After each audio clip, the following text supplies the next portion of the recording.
महाशिवरात्रि के अवसर पर लगभग 227 करोड़ के कई सारे निर्माण कार्य, लोकार्पण, भूमि पूजन का भी आज हमने इसी कार्यक्रम के माध्यम से दोनों कार्यक्रम किए। एक बार करतल ध्वनि से पूरे कार्यक्रमों का कि विकास का कारवां लगातार चलता रहेगा, विकास के मामले में कोई कॉम्प्रोमाइज नहीं होगा, इसी प्रकार के लगातार कार्यक्रम चलते रहे।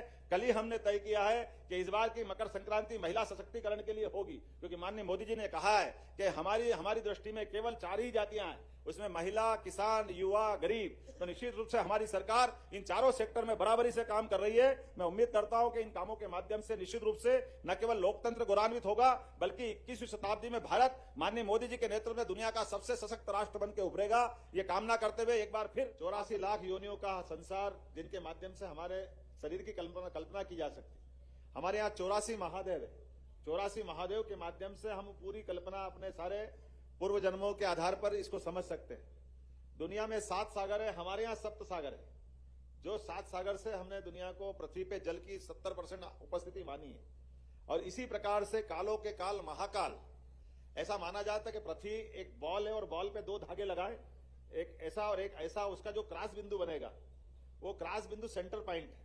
और ऐसा माना जाता है कि वो काल का केंद्र महाकाल का केंद्र है, क्योंकि हर एक का जीवन नियत है। इस चराचर जगत में सब कुछ दृश्यमान में हर एक कोई घूम रहा है, कोई स्थिर नहीं है।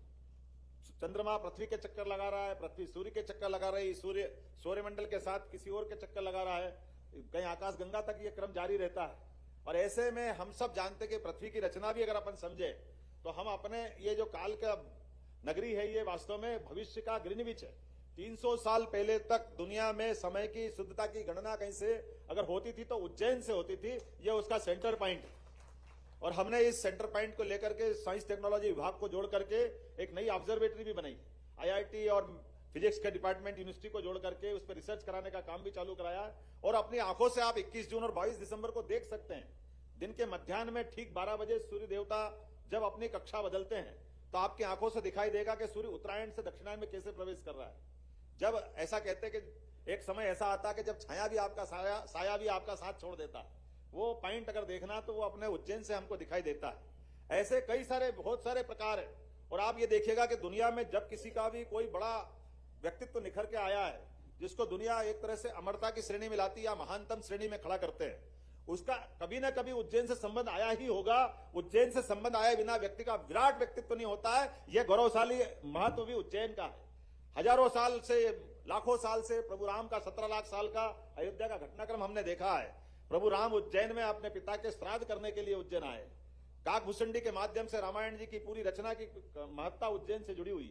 और ये नहीं, 5000 साल पहले भगवान कृष्ण का भी उज्जैन में ही शिक्षा दीक्षा हुई। 64 कला, 14 विद्या, आचार्य सांदीपनि का आश्रम, उनकी एक ससुराल उज्जैन राजा सूरसेन यादव की लड़की मित्रविंदा से। ऐसे कई कारणों से 2500 साल पहले हमको मालूम है, जब अपना एक अलग दौर से देश गुजर रहा था, बौद्धों की एक नई ताकत का उदय हो रहा था, महात्मा बुद्ध के काल में भी उज्जैन का विशेष महत्व रहा है। 2200 साल पहले सम्राट अशोक ने यहीं 10 साल गुजार करके उनकी 2 संतानों का यहाँ संबंध रहा है। यहीं से संघमित्रा और महेंद्र लंका में जाकर के बौद्ध धर्म के प्रसार के लिए गए। 2000 साल पहले सम्राट विक्रमादित्य, 3 भाइयों की जोड़ी है, हम सब जानते हैं, भगवान राम और लक्ष्मण, भगवान कृष्ण और बलराम। और तीसरे भाइयों की जोड़ी है हमारे उज्जैन से, जिसका संबंध आता है सम्राट विक्रमादित्य और भर्तरी। ये तीसरी जोड़ी उज्जैन की, ये गौरव भी उज्जैन को मिला है। और मैं आज के इस अवसर पर बहुत सारी बात कर सकता राजा भोज के जीवन काल में, जिनने एक राजा होते हुए भी कितने प्रकार की विशेषता हो सकती किसी के अंदर, जिसकी आयुर्वेद की दक्षता आज भी, उनके आयुर्वेद के लिखे हुए भोजपत्रों के प्रमाण आज उनका अलग प्रकार का व्यक्तित्व लाते हैं। शस्त्र शास्त्र। तो नमस्कार दोस्तों आप लोग को बता दें, आज उज्जैन में नए मुख्यमंत्री डॉक्टर मोहन यादव जी की एक बड़ी जनसभा थी, जहां से उन्होंने 227 करोड़ रुपए की कार्यों का भूमि पूजन एवं शिलान्यास किया है और कई बड़े ऐलान किए हैं। जैसे कि सभी को पता है, उन्होंने कहा है कि मैंने जो है मुख्यमंत्री का पद संभालते हुए जो भी योजनाएं चालू थी उसको कंटिन्यू चालू रखा। लाडली बहना हो चाहे लाडली लक्ष्मी बहना हो, और उसकी 10 तारीख को लाडली बहना की 8वीं किस्त भी है, वो भी बहनों के खाते में पड़ेगी। तो किसी को किसी भी प्रकार की टेंशन लेने की ज़रूरत नहीं है। ये माननीय मुख्यमंत्री डॉक्टर मोहन यादव जी ने कहा है, तो ये काफ़ी अच्छी बात है। जो बहनें इंतजार कर रही थी लाडली बहना की किस्त को लेकर, वो पड़ेगी। और उज्जैन जिले को कई बड़ी सौगातें दी हैं। आगे उनको हम पूरा बासठ सुनेंगे, तब आप लोगों को पता चल पाएगा कि उन्होंने क्या क्या बताया है। योजनाओं को लेकर और आगे वो क्या करने वाले हैं। तो हम उनका पूरा भाषण सुन लेते हैं, फिर आगे आप लोगों को बताते हैं कि उन्होंने क्या कहा है। नदी, पहाड़, पर्वत, समुद्र कौन कहां कैसे रहता है, कहां उसका इलाज होगा, कहां व्यवस्था बनेगी।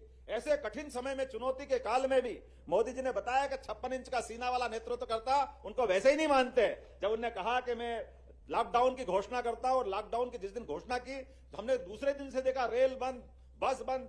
दुनिया में कभी ऐसा ही नहीं कि पानी के जहाज भी बंद, ऊपर हवाई जहाज भी बंद, और तो आकाशवाणी पे गाने बजना बंद हो गए।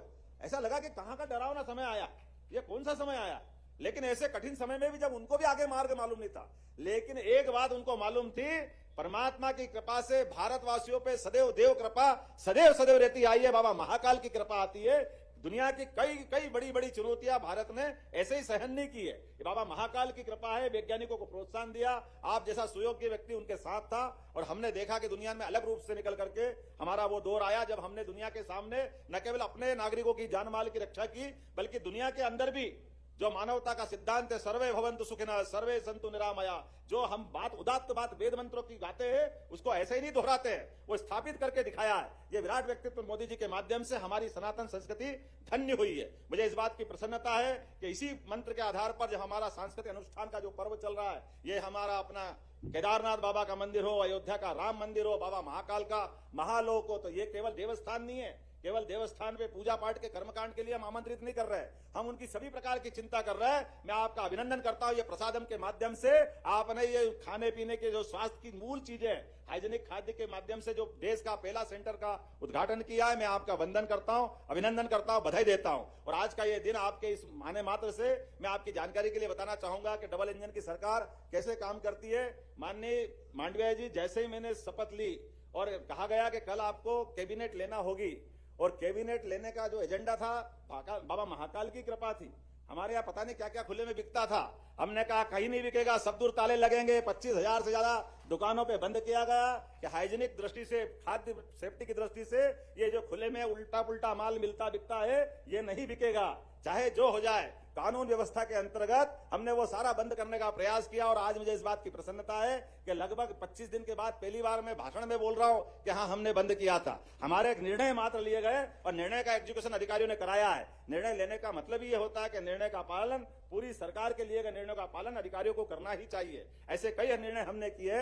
मैं आज के इस अवसर पर, चूंकि आज आपने एक बहुत अच्छी बात भी कही है, क्योंकि आप हेल्थ मिनिस्टर है और आपने बड़ी संभावना देखी। आपके लिए जानकारी में देना चाहूंगा, जब मंत्रिमंडल का गठन किया तो मंत्रिमंडल के गठन में हमने ये जो अलग अलग मंत्रालय थे, चिकित्सा शिक्षा मंत्रालय अलग, चिकित्सा मंत्री अलग, हमने कहा इसकी जरूरत नहीं, जो पूरा आपने बताया कि पूरे देश में एक ही होता है। हमने हमारी भूल सुधार ली है, हमने सारा जवाबदारी राजेंद्र शुक्ला जी को दी है कि हम हमारे चिकित्सा मंत्री और चिकित्सा के साथ चिकित्सा शिक्षा मंत्री भी ये रहेंगे। आपके नेतृत्व में जो माननीय प्रधानमंत्री ने घोषणा की है कि हम पूरे देश के अंदर कम से कम एक लोकसभा में एक मेडिकल कॉलेज लाएंगे। निश्चित रूप से हम भी कोशिश करेंगे कि न केवल एक मेडिकल कॉलेज एक लोकसभा में, हम तो ये चाहेंगे कि हमारे हर जिले में एक मेडिकल कॉलेज बने। इस दिशा में हम लगातार काम कर रहे हैं, क्योंकि हेल्थ से बढ़कर के कुछ हो नहीं सकता है। ऐसे कई कई कामों को लेकर हम लगातार आगे बढ़ रहे हैं। आज के इस अवसर पर आपने बहुत हमारे लिए, एक तरह से मैं आपका आभार मानता हूं, और उज्जैन में मेरा जवाबदारी दोहरी हो जाती है। उज्जैन का मैं विधायक भी हूं, और उज्जैन से साथ साथ प्रदेश की जवाबदारी भी आपके माध्यम से मिली है। इस नाते से मैं आपका आभार भी मानता हूं, और उम्मीद करता हूं कि स्वास्थ्य सेवाओं को लेकर के आपका लगातार समर्थन हमको मिलता रहेगा। तो अभी दोस्तों आप लोगों ने देखा है, मध्य प्रदेश के मुख्यमंत्री जी ने कहा है प्रधानमंत्री नरेंद्र मोदी जी के नेतृत्व में मध्य प्रदेश को ऊंचाइयों पर ले जाएंगे प्रगति की। और साथ ही उन्होंने कहा है कि हर जिले में एक मेडिकल कॉलेज बनेगा और नई शिक्षा नीति लागू की जाएगी। अधिकारियों को सख्त आदेश उन्होंने कहा है कि मुख्यमंत्री का पद संभालते हुए मैंने कैबिनेट बैठक की, उसके बाद कई बड़े निर्णय भी बताया जा रहा है। उन्होंने कहा कि मैंने किए हैं, और जिसको अधिकारियों ने स्वीकार भी किया है। और आपको को बता दें, कई योजनाओं को लेकर उन्होंने चर्चा की है, भूमि पूजन शिलान्यास किया है। आगे आप लोगों को उनका पूरा भाषण आप सुनाएंगे।